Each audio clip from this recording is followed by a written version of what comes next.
What's up? We're gonna wait for it real quick. See. There we go. Ladies and gentlemen, this is Them on the Moon. What's up? Your boy is in Hanoi. My plane was delayed, and I got here at like 1:30. Not last night, but the night before. My place is so sick. Oh, man, I'm kind of stoked to be out of the jungle. Like when I got to that place out in the jungle, there was a bunch of things about it that were suboptimal that I was like just had to basically accept because I was going to be there for 7 weeks. So I kind of put it out of my head. It was like the bugs and stuff and the lizards, but one of the things was the bed was like just bullshit spring rock pillow, horrible bed, and no AC.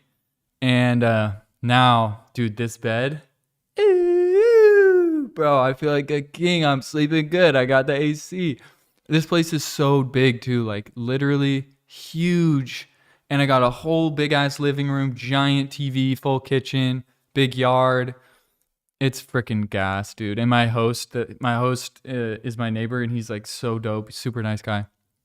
But anyways, I'm here and I'm going, and in a couple hours I have a electric keyboard delivery coming, so I rented a keyboard. I had to pay a deposit and all this up front, so I think it's like $250 up front. But then when I get the deposit back, if I don't ruin it, it basically shakes out to like $10 a week for 7 weeks to rent this piano, or a keyboard. So I miss having a keyboard so much. I was like, screw it, I'm renting one. So I did a bunch of research, found a place. It was really hard, but I found a place. So to me, worth it. I think it'll end up being 70, maybe $80, and they deliver it and pick it up. So that's cool. But yo, let's just get into the update here. Look at these clouds, man. The clouds on the way to the airport from Bali were so good. Oh, I was just filming so much and taking 1,000 pictures. So I got that. Okay, new for me this week. Painted super fun music video vlog. Is really funny, fun vlog. Little different than I normally do it. This is more like a documentary style, or not documentary style, but it's more like vlogging style than some of my other ones. There's less like cinematic footage. It's just me documenting, but it's pretty fun, pretty cool. And that music video is out too, so you can check it. And then there's the photo journal. If you don't have a lot of time, there's a little photo journal of it. I got some good stories for you too this week, but okay, so let's just go to this. What I'm wondering about: why do we have kneecaps but not elbow caps? This was what I was wondering last night randomly. So apparently, one is the way the legs work. Arms, I think, are doing more pulling, right? Legs are doing more pushing, and bearing way more weight all the time. So it's like added structure. And the other thing is arms are way more dexterous, like far more dexterous than knees and legs. So that's another reason why having a patella, which I guess is your kneecap, wouldn't work on the arm. There's a couple different reasons, but that was like a cursory understanding of why not. If I was on a plane and it was about to rapidly depressurize, would it be better to breathe in fully or out fully to keep my lungs from exploding or something? Because your boy was in the emergency row. So I was like Googling this real quick just in case I gotta freaking pop the door, because they're like, don't open the door unless we say. But I was like, what if you can't say and I need to open the door? And I just wanted to know if I should and open it or and open it, but it said don't do either. But I think with the depressurization, it's not like your lung. I mean, if you have a full lung capacity, it could explode them, but you don't want to breathe out all the way because a lot of times there's no oxygen. So then you lose all your oxygen if you breathe out all the way. So that ups your chances of passing out. So you basically just want to be neutral, I guess, is what I found out. But that's the thing. How much protein is in rice? I got to figure out my new daily meal here. And there's really not a lot of protein in rice at all. So because there's like obviously a lot of rice in Vietnam, but I can't go too crazy on the rice. Okay, I forgot to do this.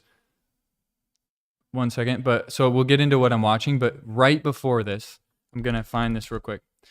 I was watching Neuralink's new update, right? So Neuralink just did an update video, and it freaking blew my mind. So I got to add this here to my blog because I literally just watched it. But here you go. So check it out. I'm going to actually put it first.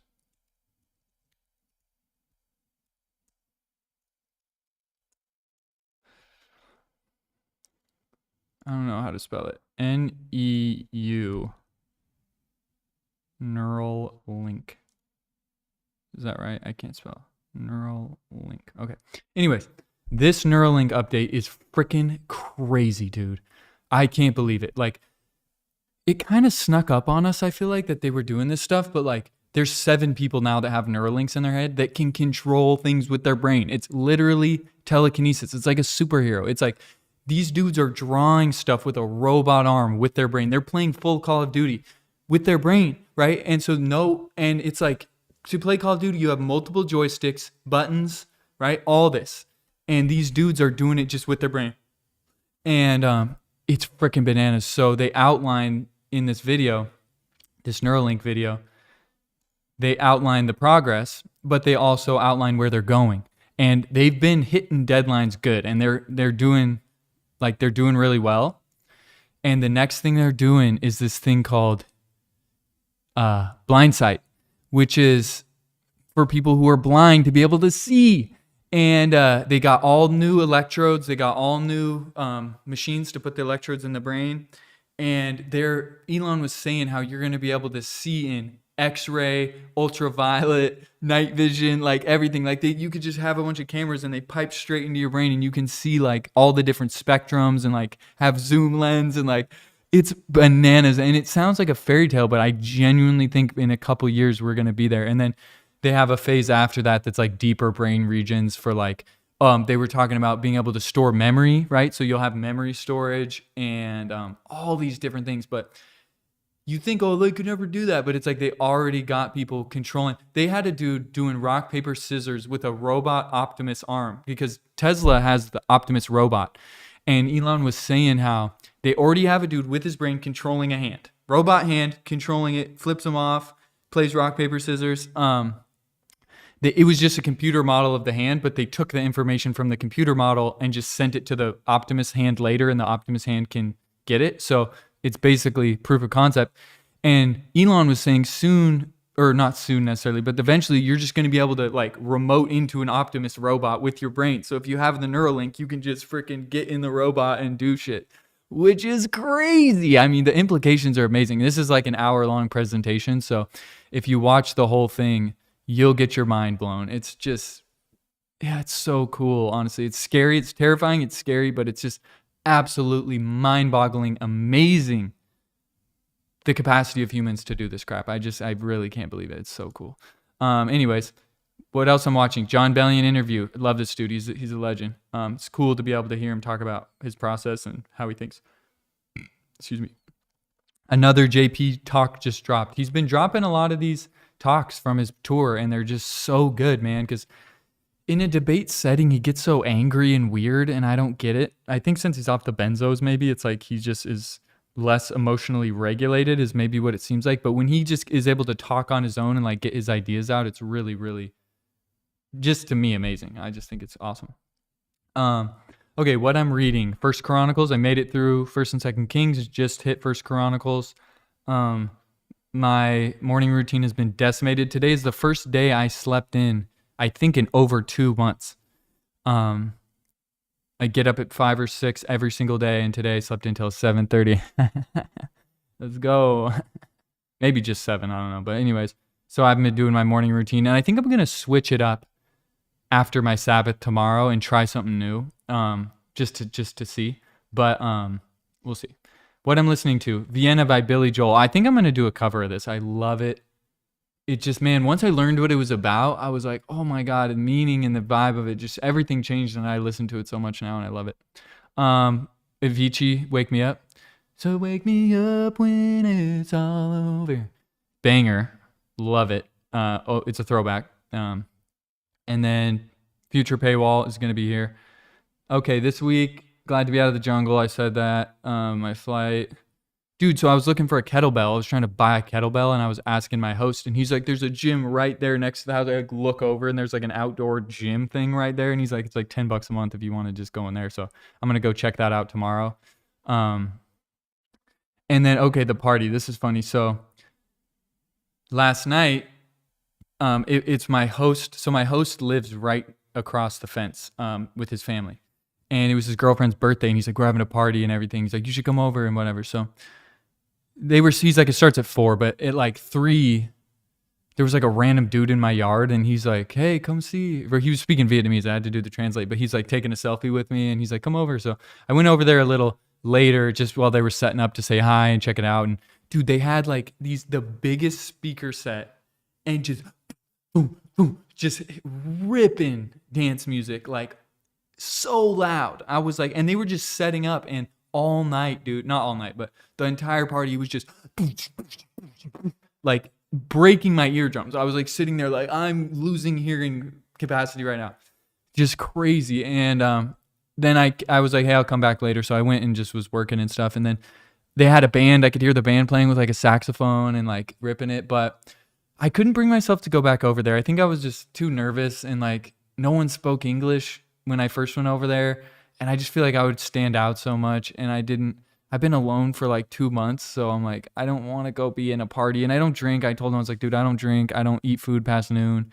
Like, but he came over and tried to get me to go over. And I told him, I was like, oh, I'll come over in a bit, but I got to finish up this work. And I just never went. Kind of regret it, kind of don't. But anyways, he's such a nice guy, so cool, and I could, hear the band all night. It was really, really cool. But man, the volume is just, I was just like, it's absurd, like absolutely bananas. Like these giant stacks for like not that many people, but they party. He's like, I was very drunken last night. I have very drunken when I saw him this morning. But this place is interesting too, because like he has a bunch of places, and it's his job doing Airbnb. So he has a bunch of places in Ho Chi Minh City, and he has this place, and like it's crazy. It's this giant concrete box, and this is the only unit that's built, but there's a unit above that isn't built. It's just open, and then a whole like whole storefront on this side, right? That he wants to do a coffee shop, but it's really giant unit. But he's a cool guy. It's really interesting, and it's like so nice. It's like such an interesting thing because it's like luxury and nice, but also like really shitty in certain aspects of it, like and just shittily built in some ways. But so it's like a double edge, but it's much better than the place I was just in. Okay, last thing on this little bit is this idea. This is such a cool idea I heard from Jordan Peterson in the Exodus series, which is they were actually gonna show a clip about this too, I think, but it's related. But he was saying at the level of the brain, like of what's happening in your brain in terms of fear, he's like, you can't get less scared of things. Like it's impossible to get less afraid or less scared. You can only get more brave, right? You can only upgrade your ability to go through fear. But he's like, you can't make things less scary. Like your brain doesn't make things less scary. It only upgrades your bravery. And I don't know exactly physiologically how that means, but it's just an interesting concept to ponder. So I like that. So I shared that on my post. Okay, we'll hit the photo dump, and then I'll show you. I have some clips loaded up of Jordan Peterson's Exodus series that I want to show you that were just interesting to me and kind of fun. Okay, here we go. This is my new spot. This is my room, so I'm sitting right here. Dope spot. Huge, just massive amount of space. Unpacking chaos right there. Just getting unpacked. This is Cashew.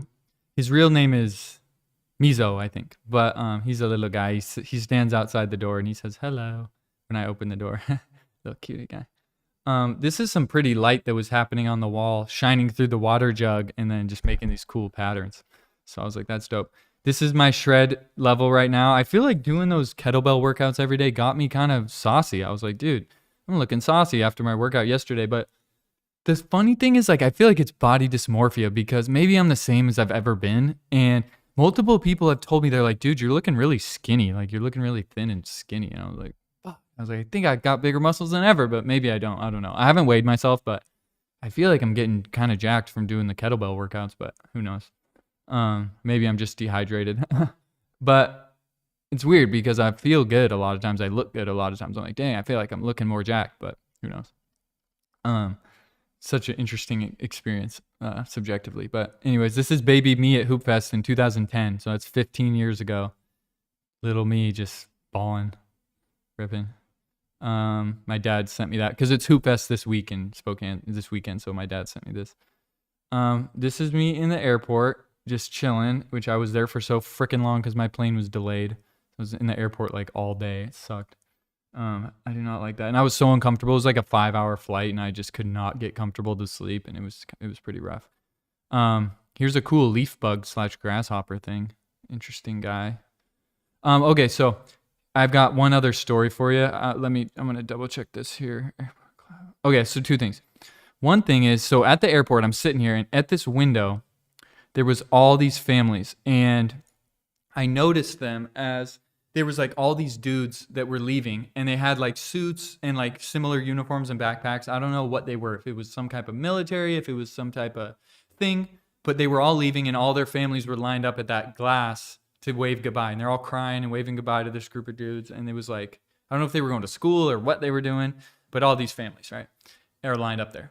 Well, then this is like so crazy. Then these a group of 4 dudes came by, and they were, I don't know if they seemed Chinese. I don't know why I say that, but I feel like they were Chinese or whatever, but they were pretty swagged up. Like, and one of the dudes had a kind of swag about him, like he was somebody. I don't know if he was an influencer or an artist or what, but he was just kind of like, had that kind of main character energy, and he had his little posse.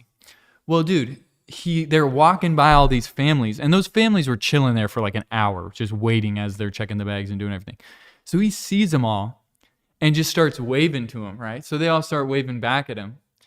And then he has his friend film him and wave at everyone. He's like, gets them clapping and gets them waving, and has it look like they're there for him, like there's fans. And I was like, what the hell? I was like just sitting there watching this dude orchestrate this thing to make it seem like he had these fans at the airport. And I was just like, God, I was like, what the hell? And on one hand, I'm like rolling my eyes like, you're an idiot. And like, what the hell, dude? But the other hand, I'm like, I don't know, dude's resourceful and smart. And it was just funny to see his wheels turn. And then he's like, oh, I'm going to pretend like these people are here for me. And since I was there and I saw the whole thing, I know they weren't there for him. Because half of the families too are like, he's like trying to get him to clap for him. And they're like, what the hell? And just funny. I don't know. I was like, God, dude, get out of here. And then, okay, here's the other thing I was going to mention before the clips is that my Airbnb host in Bali, the day before I leave, she texts me and she says, Danny, leave me your speaker as a souvenir because it has good sound. And I was just like, no, I use it every day. I love it. Like it's like my life is my little Bluetooth speaker. I bring it and listen every day, all the time, like multiple times a day. And I'm just like, on one hand, I'm like, should I just give it to her? 'Cause, it's like the people in Indonesia, it's like so poor and just sad in a lot of ways. And not everyone, but a lot. And I was like, am I an asshole? And should I just get a new speaker and give it to her? But something about that asking like pisses me off, where it's like, give me your speaker. I'm like, no, like, and I was thinking back to this other experience I had where I got a pizza on Grab and the delivery driver was like, this is really far. You give me $100,000 tip, which is like $7, I think, which was like the price of the pizza, right? The delivery and the pizza cost that much. And the delivery price is more if it's far. So it's more expensive delivery. He's like, you give me 100,000 or I won't bring it. And I was like, okay, don't bring it. I'll get someone else to bring it. And I'm like, okay, it's like $7 and it is far and this dude's freaking poor.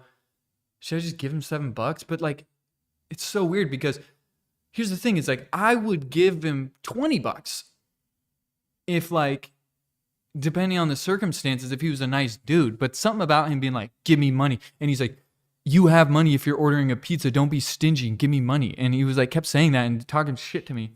And I was like, bro, no, like, I'm not giving you more money. And even though I could. And then I'm like, am I an asshole for doing that?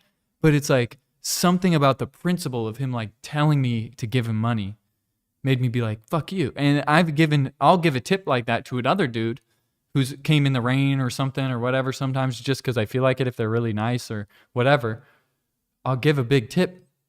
So it's not about the money, but it's just weird. And Yeah, he was being such an asshole, and he wouldn't bring the pizza, but he couldn't cancel it. And I was like, well, dude, I don't know what to tell you. You know, like I'm not gonna freaking give you 100,000 rupees. And he eventually was talking so much shit to me that Grab can see that it's getting confrontational because of the language being used. So I was like, dude, don't be rude. And then it just disconnected us and got me another driver for the order. But it was just interesting, and it just made me feel the same. I noticed the same exact feeling when the chick asked me for the speaker. When she's like, "Give me your speaker," I was like, "No," but because I also felt like I did her a huge favor by not causing shit because there was no AC, because her AC was broken, and she knew it was broken, and I could have caused a lot of shit from that. And there was a bunch of other things. I mean, all the other lizards and spiders and all the crazy shit that was in the house. I probably could have got a lot of money out of her. But I didn't want it because I'm nice and they're poor over there, so I didn't do it. But I don't know. Anyways, that's that. Just I don't know why I needed to share that. Get it off my chest. Okay, let's look at some Jordan Peterson clips. Here we go. Here's the first one. I don't know what this is. Mm-hmm. So you see this with Aristotle. I mean, the famous line. You know, you are what you repeatedly do. Okay, this is about the thing I was talking about. How your fear. How you can only get more brave. And this is talking about what happens when you voluntarily face fear and move forward. What happens genetically and epigenetically. It's very interesting. Of habit in moral formation and development of character. Right. Well, and we could point out there, too, that's also true physiologically at the deepest of levels. I mean, first of all, if you repeat an action repeatedly and the action is successful, you get a dopamine kick from the success, and the dopamine makes the cells that instantiated that behavior grow and thrive and become more dominant. And so that's one way that habit transforms character. But another way is that if you act out a certain pattern, so imagine this, and this is more speculative, but there's good data to support it. So imagine that you continually practiced voluntarily confronting things that you were afraid of, but that you needed to do. And you did that in faith, that voluntary confrontation would be redemptive. That catalyzes genetic transformations, right, at the micro level in the DNA itself that code for new proteins that help instantiate that entire pattern of behavior as an integral part of your psychophysiology, right, all the way down to the cellular level. So what you act out can transform. And then there's even evidence, this is absolutely wild, there's evidence that some of this has an epigenetic consequence, so that not only are you transforming the manner in which your own genes express themselves and what proteins they're coding, but that can have an effect on subsequent generations. Mm-hmm. So that's wild, and that's something that's only been discovered in about the last 20 years. So we also have an echo here, I believe, in the idea that God is calling to Moses to come up. Anyways, that's a freaking crazy idea. And it's like, dude, it's like, don't be a wuss for your kid's sake, right? Almost like it's kind of crazy to think about that. Very interesting, cool thing. Okay, here's another one. This one, okay. I might rant on this because this one is Dennis Prager getting his mind changed. And you'll see in the clip, they're talking about a passage where it says God felt sad because the Israelites, it's when they made the golden calf. And they're talking about, was God really sad? Does that make sense? Could God be sad? Why would he be sad if he knew it was going to happen, etc.? And you can see these scholars wrestling with this, and Dennis gets his mind changed. And he's like, I've studied the Torah my entire life, and I think I'm changing my mind here. And he has an interesting rationale for it, but it's really frustrating to me because it just goes to show you how this crap, like I said, trying to understand who God is, trying to piece together who is God. What is God? What is it? If you're praying, if you're trusting God, if you're having a relationship with God, how can you do that with no freaking idea what it is, right? And so if you're trying to figure out what it is based on the Bible, and then you see someone who studied what it is the entire life of his life, and he is getting his mind changed and can't even, is something as basic as, does God have feelings? Does God get sad? Is that a real thing? What is that, right? How are you supposed to figure it out? I just can't get it. But anyways, we'll watch this, and I'll continue my rant. Wait till you're in pain and see what you have left if you don't have that. Okay, So it's not just It's not just metaphor, right? Even though it might also be metaphor. I just want to say, So he's talking about, is it metaphor that it said God was sad? I want you to know this is a sort of confession. For the first time in my life, I don't think it's just an analog. Listening to all of you and thinking it through, my life has been studying the Torah. I've always assumed God got sad to his heart. That verse was metaphorical to describe so that we understand how much humans screwed up everything. And right at this moment, I might change by tomorrow, but I don't tend to change that rapidly. I think he got sad. Because it's hard to imagine that we could experience things he can't. Sinning. What about sinning? He would have created a being that could do what he can't do then. Sinning. What? And that's hard to imagine. But to go back to your original question, or one of your questions, Dennis, one big difference surely between the Christian scriptures and the Hebrew scriptures is that you have in the New Testament the idea the Father had love for the Son before the world. In other words, you have love within the members of the Godhead and the Trinity. So God didn't need to create to have someone to love. And that's commonly comes up with the Muslim idea of Allah, who needs someone if he wants to love, but not in the Christian understanding. So there was love in the Godhead, and then the Lord made us in his image, and we're capable of love. Now, our Christian problem is we tend to say, you Jews are legalistic. And, Rabbi Sachs and others point out to me rightly, we love the Lord our God and our neighbor, and love is at the very heart of Deuteronomy 6. And so we have to take on much more of what's there about God's love than we have done, and not talk as if love is New Testament and law is the Old, Dennis, which is absolutely wrong. quick question. You said that God can't, that man can't experience anything that God can't do also, right? That's what you're saying? But God can't sin. Right? Oh, Can he God said it. sin? Well, that's behavior. So the reason God is God is that he doesn't sin. Man does. It's not possible to be human and not sin. It is possible to be divine and not sin. But so the question is not really does God sin, is does God want to sin? I mean, to really, truly follow my own thinking to its logical conclusion, do we ever have a desire that God doesn't have? I have no answer Well, to we have that. temptation, certainly, when we get to the New Testament. But the traditional Christian vision is that sin is a turning away of something which is completely true and natural. And so it's like all our capacities are actually in the image of God, but it's only when we turn them to the wrong goal is when it's sin. And so in the sense, God can, I still use the word analogical. Sorry, Dennis. So all our capacities are the image of God, and so God sees, God speaks, God loves, all these God wants, but He does it without turning away from the original reason for why those things even exist in us. Is there also not the point that Well, I'll watch this whole thing again. I was still on this episode, but you could just see it's confusing, right? It's just confusing, and you just go,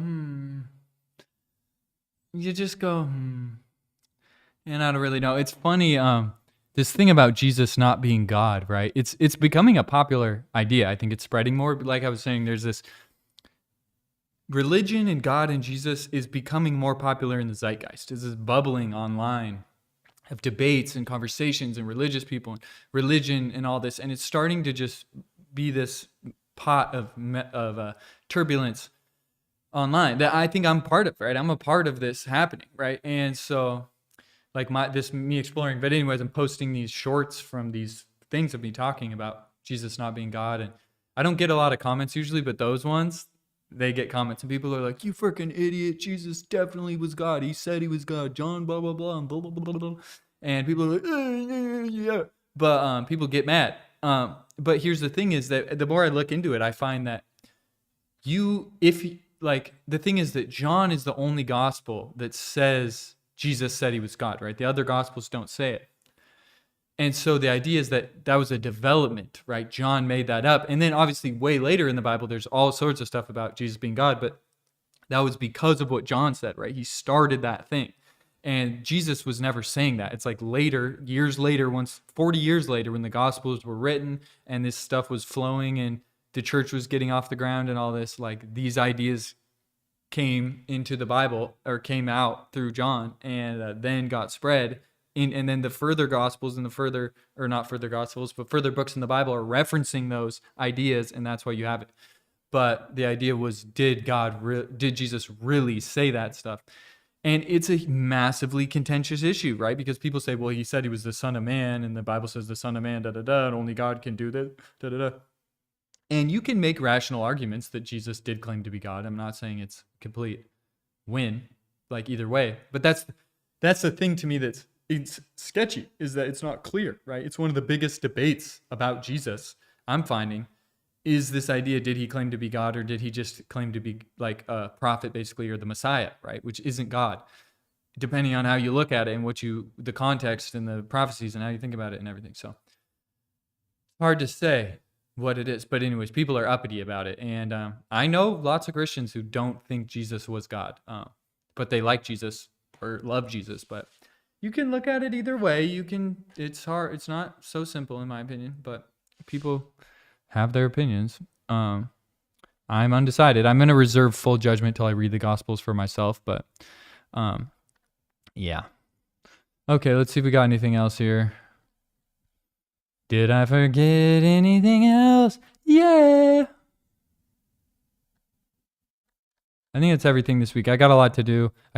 I'm going back to just doing a music Sabbath. I know it's supposed to be no creating on the Sabbath, and it's not the heart of what it is, but I've really enjoyed them. And it's so far in my conceptualization of God, it's this thing where God is not like a person. It's not like a conscious person. It is being, right? It's like everything. And it is the fact that anything exists. And it's our interface with that it's like our relationship to being itself, to what has been created, to creation, right? All the things of it. Our relationship to that is our relationship to God. And I'm not saying it is. I'm saying that's kind of how I'm starting to think about it and understand it based on all my research. And I don't think God is like necessarily doing things, right? Like, for example, if I were to set up a system so that when you interact with the system a certain way, a certain thing happens, right? Am I doing that thing that happens, right? Is that, like, for example,